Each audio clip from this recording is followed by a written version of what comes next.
आजमगढ़ के सरायमीर में अखिलेश यादव की जनसभा में जमकर बवाल हुआ। अखिलेश यादव के सामने ही कार्यकर्ताओं का उपद्रव के बाद जमकर कुर्सियां तोड़ी गईं। पुलिस का लाठी चार्ज भी किया गया। बता दें कि आजमगढ़ के लालगंज लोकसभा क्षेत्र के सरायमीर में खैरवा मोड़ पर मंगलवार को समाजवादी पार्टी के मुखिया अखिलेश यादव की जनसभा में अखिलेश यादव के आने के बाद जमकर बवाल हुआ। बेलगाम कार्यकर्ताओं द्वारा जमकर उपद्रव शुरू कर दिया गया, जब पुलिस ने भी मोर्चा संभाल लिया। इस दौरान जमकर कुर्सियां तोड़ी गई और एक दूसरे पर वार भी किया गया।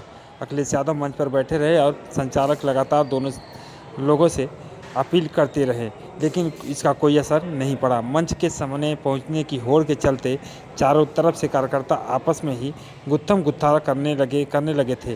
पुलिसकर्मियों को स्थिति को संभालने में काफ़ी मशक्क़त का सामना करना पड़ा और किसी प्रकार से लाठी चार्ज कर स्थिति को काबू करने की कोशिश की गई। बता दें कि छठवें चरण में आजमगढ़ 25 मई को मतदान को लेकर अखिलेश यादव की जनपद में यह पहले जनसभा थी, लेकिन जिस प्रकार से हंगामा हुआ वह एक बार फिर कई सवाल खड़े कर दिया है। हालांकि काफ़ी मशक्क़त के बाद जनसभा की फिर से शुरुआत की गई और अखिलेश यादव ने अपनी बातों को रखा। अखिलेश यादव ने क्या कुछ कहा अपनी जनसभा के दौरान कार्यकर्ताओं को संबोधित करते हुए, और अपने सरकार बनने के बाद लोगों से अपने मुद्दे और लोगों के हित के लिए क्या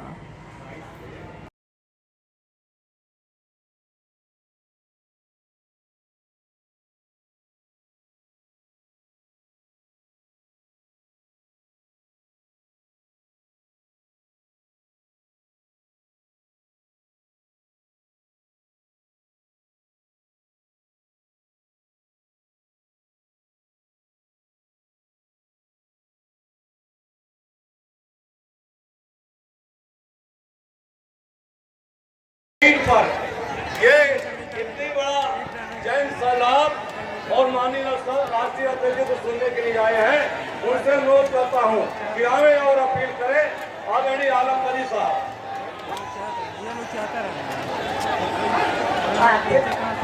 के लोगों से मेरी निवेदन है, के लोगों से मेरी निवेदन है कि ये आई हुई जनता हमारे बीच की टुकड़ी है, इसको कोई हानि न पहुंचे।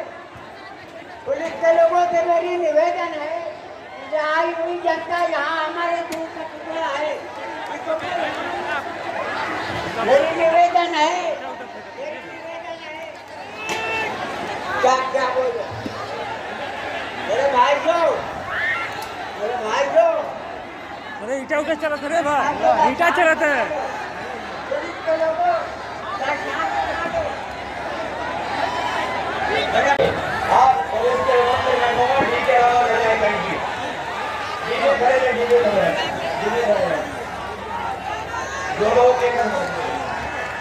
हमारे अपने जो पुलिस के भाई लोगों ने कहे केवल जीवन है, उससे आगे न जाए। जितने भी समाजवादी साथी लोग हैं, बस अभी दरोगा सो जी बोनस तक मैं बोलूंगा, अभी बिल्कुल जो जहाँ वही खड़ा है। देखिए आपके माइक अभी भी बज रहे हैं, माइक हॉर्न अभी खराब नहीं हुए हैं। हमें आपको भाई ये जो काफी वर्दी कहने वाले, ये भी हमारा का साथ देने जा रहे हैं, ऐसा नहीं है, ये भी हमारा का साथ देंगे। इसलिए जो चाहे वैसे ही सुनिए। मैं दरोगा सरोज जी से कहूँगा कि अपील करें, फिर मैं बोलता हूँ।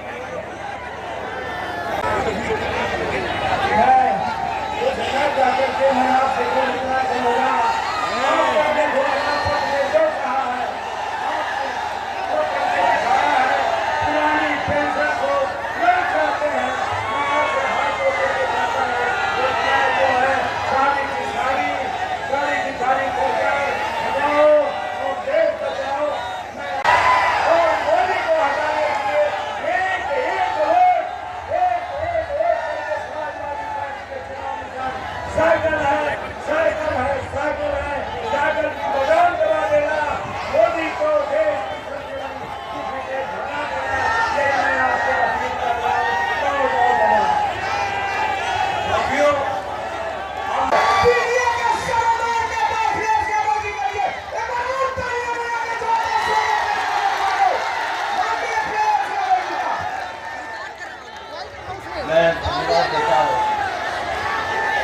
मैं देख रहा हूँ जहाँ पर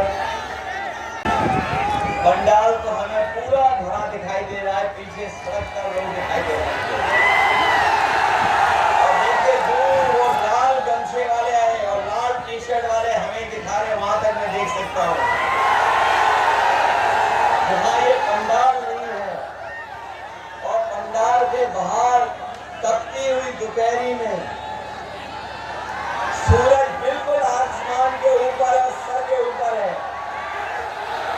हमारे दाईं तरफ भी बाईं तरफ भी जो कुछ थोड़ा और गमछा लगा करके दोपहरी बचा सकते हैं वो बचा रहा। पीछे तक मैं जन सैलाब देख रहा हूँ और ये जन सैलाब परिवर्तन का है और बीजेपी को हटाने के लिए है और हमारे अंदर कुछ करने की इच्छा बनी हुई है।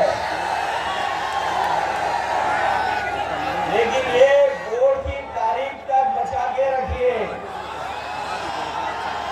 ये जो गली टूट जाएंगी तो हमारी आपकी खराब निकल जाएगी, खराब नहीं निकल जाएगी। ये जो मैं देख रहा हूँ कि हाथ में संटी है, संटी। हमारे कुछ साथियों के पास संटी है।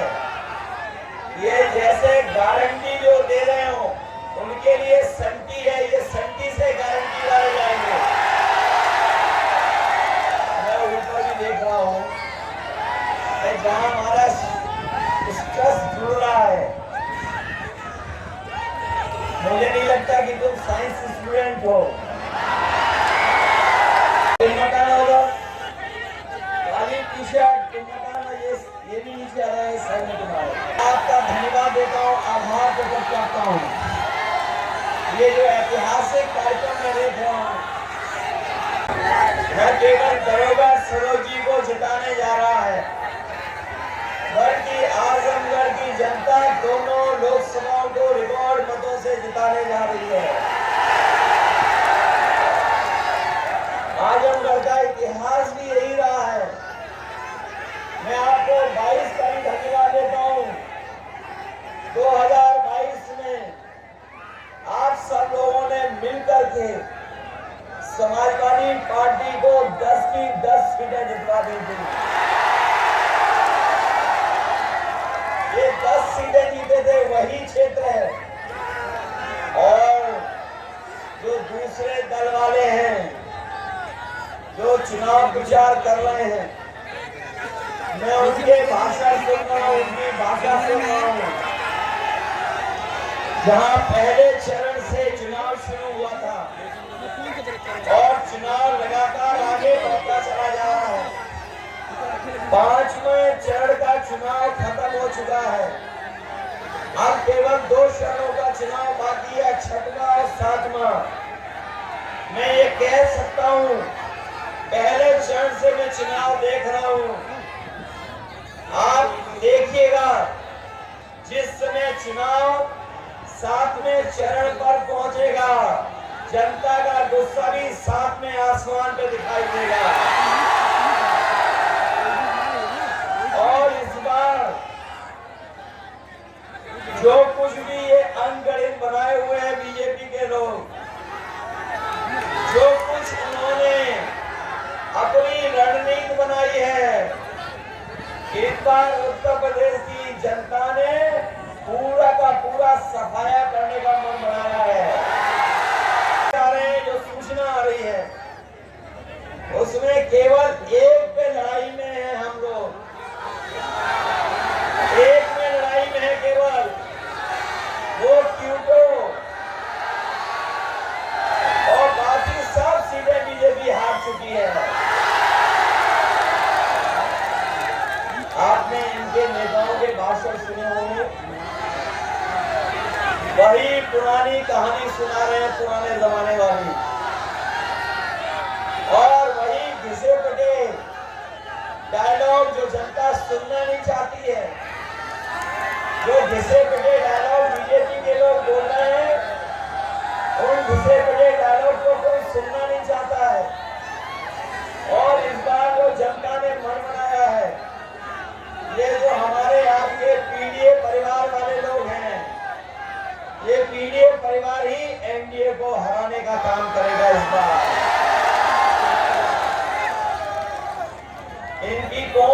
बातें याद दिलाएं।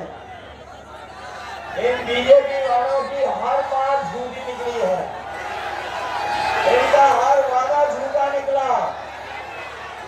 और पिछले 10 साल का अगर हिसाब किताब लगाएंगे तो बीजेपी की ये सरकार जो 10 साल चली है, लूट और झूठ के साथ चली है। इतना लूटा इन्होंने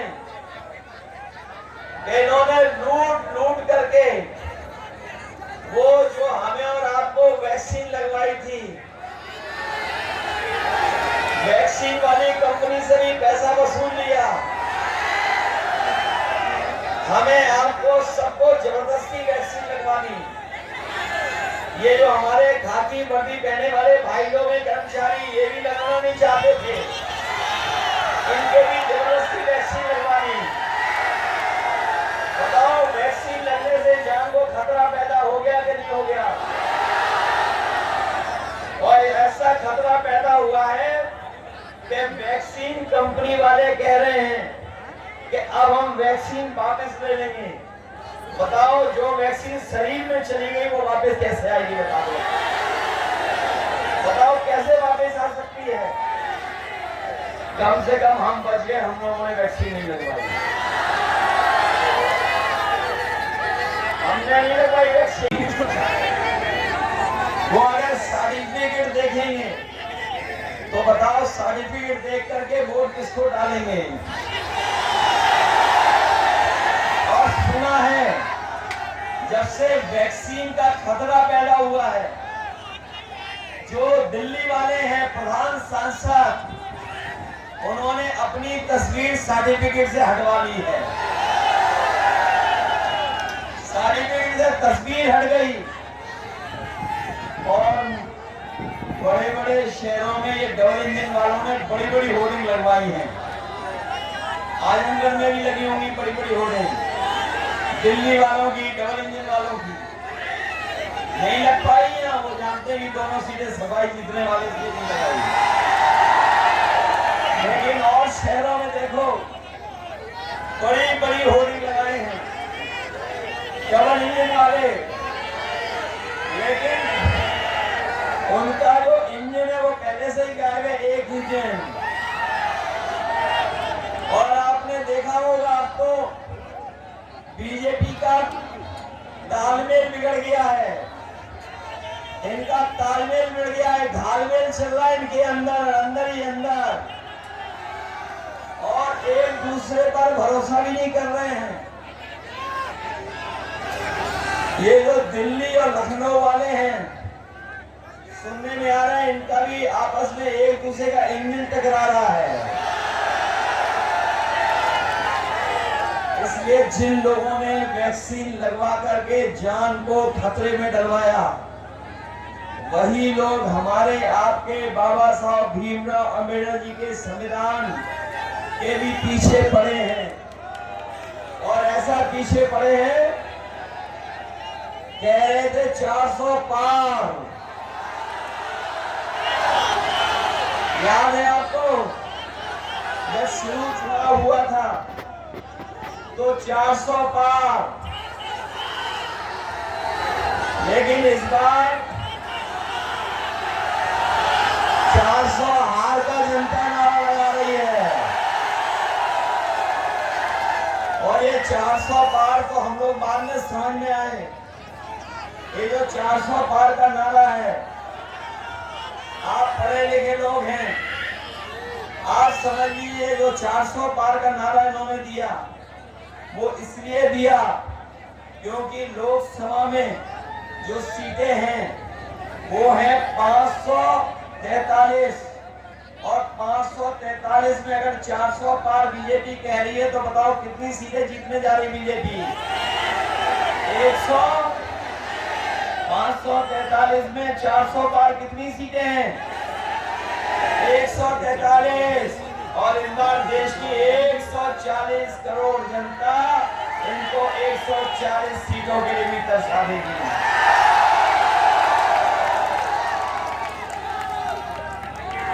इन्होंने वादा किया था हमारे किसान भाइयों को कि किसानों की आय दोगुनी हो जाएगी। बताओ, किसान भाई हैं यहाँ, खेती बाड़ी करने वाले लोग हैं, किसी की आय दोगुनी हुई हो तो बताइए? ना आय दोगुनी हुई और ना ही फसल की खरीदने के लिए कोई इंतजाम किया। पैदावार की कीमत तो दूर, लेकिन इनके कार्यकाल में लगातार लागत बढ़ती चली जा रही है। जो हमारा किसान है, गरीब है, गांव में रहने वाला, वो जानता होगा खेती बाड़ी जब करने जा रहा है तो उसकी लागत बढ़ती चली जा रही है और जो कर्ज है वो भी बढ़ता चला जा रहा है। इधर आपने देखा होगा, सुना होगा, पढ़ा होगा कि बीजेपी की जब से सरकार आई है, इन्होंने बड़े बड़े उद्योगपतियों का, बड़े बड़े कारोबारियों का, जो मालामाल लोग हैं, उनका कर्ज माफ कर दिया। 25 लाख करोड़ इन्होंने अभी तक 10 साल में उद्योगपतियों का कर्ज माफ किया है।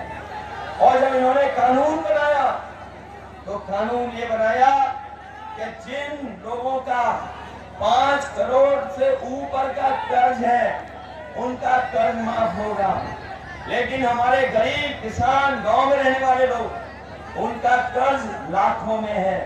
इन्होंने लाखों का कर्जा माफ नहीं किया, इन्होंने 5 करोड़ से ऊपर वालों का कर्ज माफ किया है। हम अपने गरीबों को कहते जा रहे हैं, जब से इंडिया गठबंधन बना है, समाजवादी पार्टी, कांग्रेस पार्टी और अन्य दल साथ आए हैं, ये तय कर लिया है कि अगर बीजेपी ने बड़े बड़े लोगों का कर्ज माफ किया है तो 4 जून के बाद जब सरकार बनेगी तो हमारे गरीबों का, किसानों का, गांव में रहने वालों का भी कर्ज माफ होगा। जब ये 25 लाख करोड़ मारे और घर लौटे तो पता लगा कि इनके परीक्षा रद्द हो गई, पेपर लीक हो गया। और ये नौजवान पढ़े लिखे लोग ये जानते होंगे, एक परीक्षा नहीं, अभी तक जितनी भी परीक्षाएं उत्तर प्रदेश सरकार ने की हैं, सब परीक्षाओं के पेपर लीक करा दिए। हमारे नौजवानों को जो नौकरी मिल जानी चाहिए थी, नौकरी नहीं दे पाई सरकार, और पेपर लीक के कारण और जो पेपर रद्द हुए, परीक्षाएं रद्द हुई, उसके कारण 60 लाख बच्चे उत्तर प्रदेश के रह गए जिनको नौकरी नहीं मिल पाई। यही 60 लाख इनके परिवार के माँ बाप को अगर हम जोड़ दें तो सोचिए कितने हुए, 3 गुना 60 लाख, 1 करोड़ 80 लाख।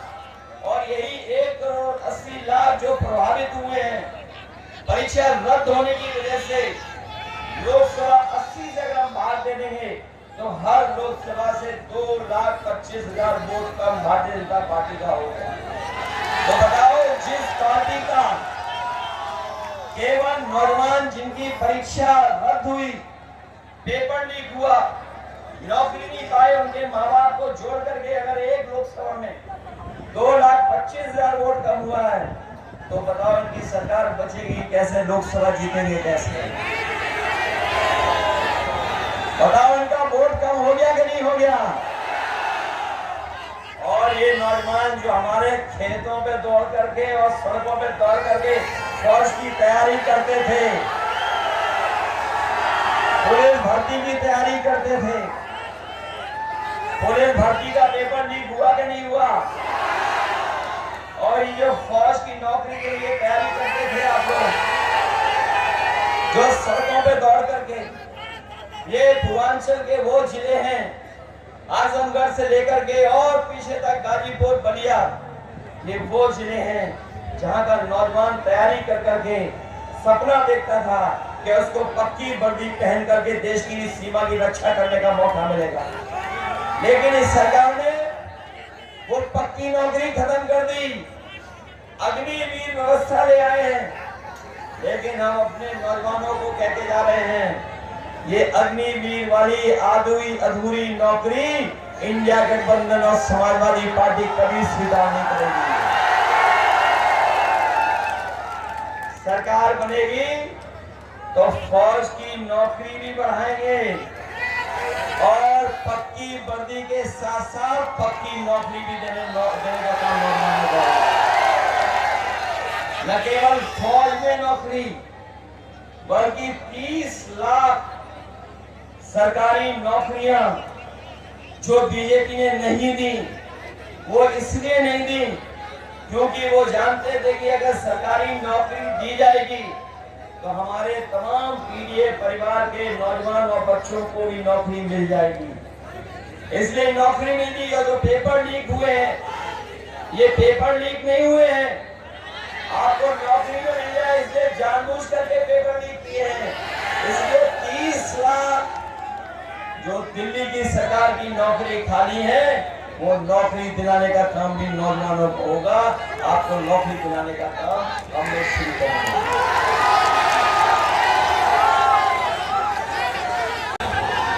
अग्निवीर वाली नौकरी फौज की 4 साल की हुई है।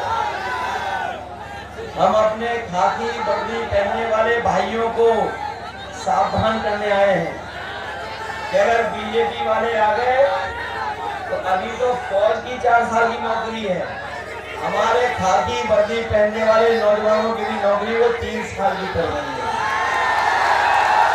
इसलिए याद रखना, मनीमन ये भी आपका साथ दे रहे हैं, मनीमन साथ दे रहे हैं। और कभी कभी ये बात मैं कहता हूं तो पत्रकार साथी हमसे सवाल पूछते हैं ये कैसे संभव है, तो मैं उनसे पूछता हूं कि बताओ, क्या आपको पता था कि हवाई अड्डे बिक जाएंगे? क्या आपको पता था कि रेलवे स्टेशन बिक जाएंगे? क्या आपको पता था सरकारी पीएसयू सब बिक जाएंगी? क्या आपको पता था कि टेलीफोन की कंपनियां बिक जाएंगी, LIC बिक जाएगी, बंदरगाह बिक जाएगा? क्या आपको पता था कि अग्निवीर वाली व्यवस्था आ जाएगी? क्या आपको पता था कि आधी रात नोटबंदी हो जाएगी? जब आपको नहीं पता था तो जैसे अग्निवीर की व्यवस्था है, हो सकता है वैसी व्यवस्था हमारे खाकी वर्दी पहनने वालों के लिए भी ये लोग करेंगे। इसलिए सावधान है कि नहीं आप लोग? ये चुनाव संविधान बचाने का है, ये आप तो जान गए होंगे। आज इस मौके पर हम न केवल अपने साथियों से कहेंगे बल्कि बहुजन समाज के तमाम लोगों से कहेंगे, ये लड़ाई देश के संविधान को बचाने की है। बाबा साहब भीमराव अंबेडकर जी का दिया हुआ संविधान और संविधान के तहत जो अधिकार मिलते हैं उसको बचाने की लड़ाई है। जो हमें न्याय दिलाता है संविधान, उसको बचाने की जरूरत है। ये संविधान हमारे लिए संजीवनी है। इसलिए कभी जैसा कि समुद्र मंथन हुआ था, उसी तरीके से इस बार संविधान मंथन होने जा रहा है। एक तरफ वो लोग हैं जो संविधान बदलना चाहते हैं और दूसरी तरफ इंडिया गठबंधन और समाजवादी लोग हैं जो बाबा साहब भीमराव अंबेडकर जी का संविधान बचाना चाहते हैं।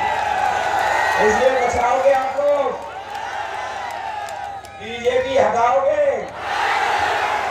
इसने महंगाई बढ़ाई कि नहीं बढ़ाई? और महंगाई केवल डीजल पेट्रोल खाने के सामान की तो बढ़ाई है। नौजवान जानते होंगे 10 साल पहले आपकी मोटरसाइकिल कितने रुपए की आती थी और आज मोटरसाइकिल कितने की आई है? बताओ, दोगुना कर दिया कि नहीं कर दिया? आपके किसान भाई होंगे, खाद बाजार से लिए होंगे, बताओ खाद की बोरी से चोरी हो गई, पहले कितने किलो हुई और अब कितने किलो हो गई?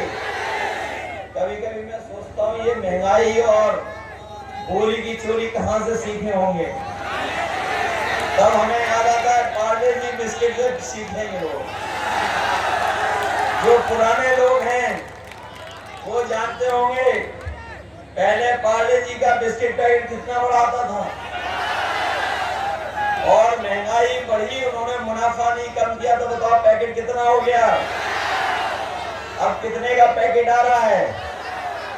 याद रखना, बीजेपी वाले आ गए तो एक बिस्किट वाला पैकेट मिलेगा आपको, एक बिस्किट वाला।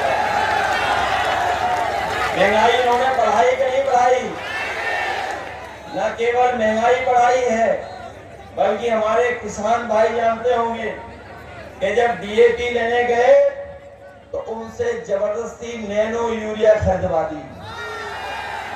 किसान भाई जानते होंगे डीएपी तभी मिली जब नैनो यूरिया खरीदी और नैनो यूरिया बनाने वाले भारत छोड़ के चले गए। जैसे पहले कारोबारी उद्योगपति भागे थे, उसी तरीके से सुनने में आया है कि जिन्होंने नैनो यूरिया बनाई और ये कहा कि नैनो यूरिया जब खेतों में डाली जाएगी, फसल में डाली जाएगी, तो हमारे किसानों की पैदावार बढ़ जाएगी। पैदावार तो बढ़ी नहीं, हमारे किसानों की मदद हुई नहीं, लेकिन नैनो यूरिया वालों ने पैसा कमाया और भारत छोड़ करके उद्योगपतियों को जैसा भारत छोड़ करके भाग गए। काम करने आए हैं और ये भी बताने आए हैं कि याद होगा आपको राशन में न जाने क्या क्या दे रहे थे बीजेपी वाले, और अब राशन में क्या क्या मिल रहा है। पहले से राशन में कटौती हो गई कि नहीं हो गई, और हमारे गरीबों को भरपेट खाना भी नहीं मिल पा रहा है।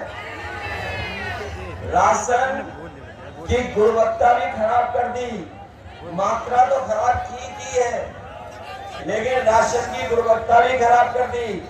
इसलिए समाजवादी पार्टी और इंडिया गठबंधन ने तय किया है कि आने वाले समय में सरकार बनने पर हमारे गरीबों का राशन की मात्रा बढ़ेगी, और जिस तरीके से संपन्न लोग बड़े शहरों में गुणवत्ता जिसकी अच्छी होती है, और जो पौष्टिक पैकेट का आटा है वो भी हम समाजवादी लोग अपने गरीबों को पौष्टिक आटा के साथ साथ डाटा फ्री दिलाने का काम करेंगे।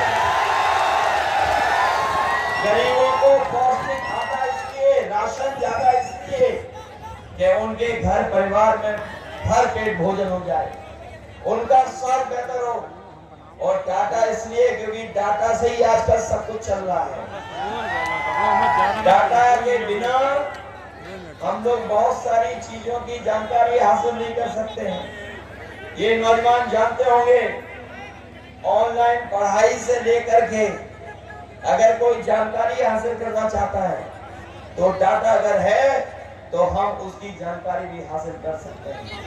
ये जब मोबाइल आए थे, याद होगा आपको, इन्होंने फ्री डाटा दिया था, लेकिन जब सबके हाथ में मोबाइल आ गया तो डाटा का भी पैसा वसूलना शुरू कर दिया है। इसलिए गरीबों को आटा के साथ डाटा भी फ्री देने का। हमारे बहुत सारे साथी हैं,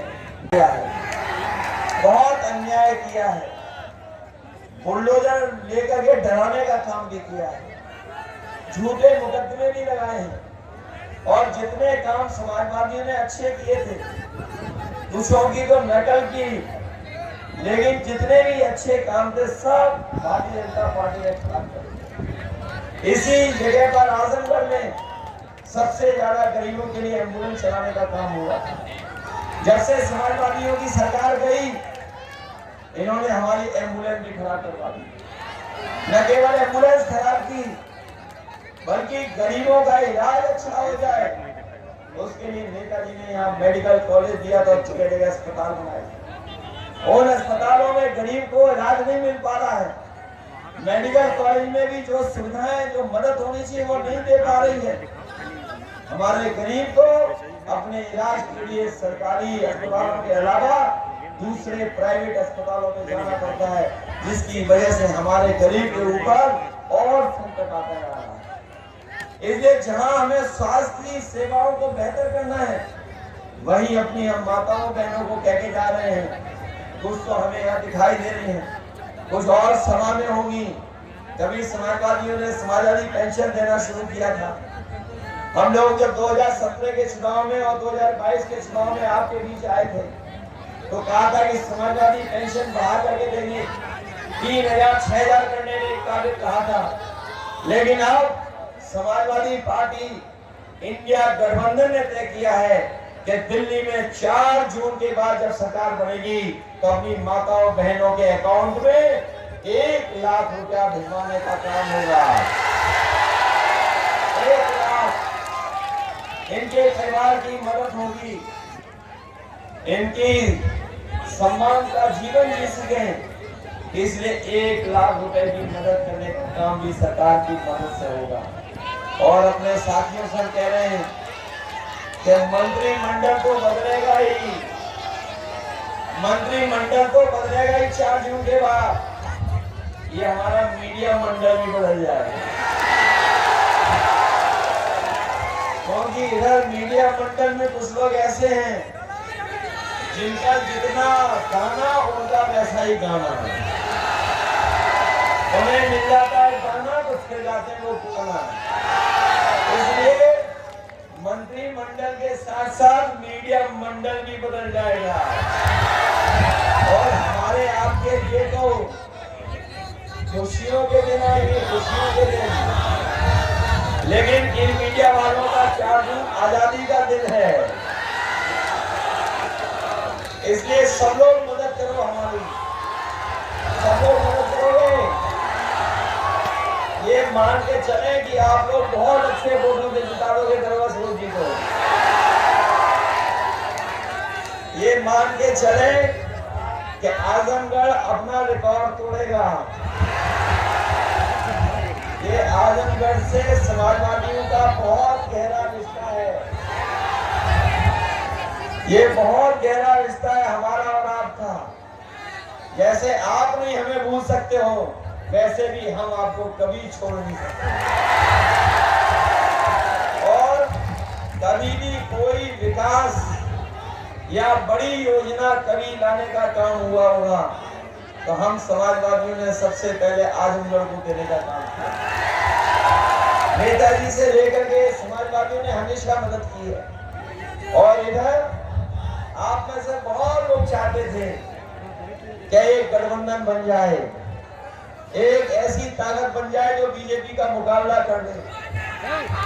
इसलिए बताओ, हम लोगों ने गठबंधन अच्छा बना लिया कि नहीं बना लिया? आपके दिल में यही था कि गठबंधन हो जाए। ये जो गठबंधन बना है, ये पीडीए जो गठबंधन और इंडिया गठबंधन है, ये खुशहाली वाला गठबंधन है, तरक्की को आगे बढ़ा करके ले जाने वाला गठबंधन है। लेकिन एनडीए वाले आज भी नकारात्मक है, नकारात्मक राजनीति कर रहे हैं। इनकी हर भाषा, हर भाषण इनका नकारात्मक है।